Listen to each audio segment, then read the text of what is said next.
Tapos mix it. Ayan.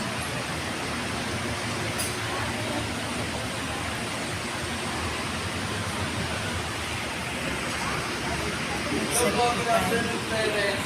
Meron po kayong question ako sa training because for as of today po, nag-cut po tayo ng 12 because they are only free po.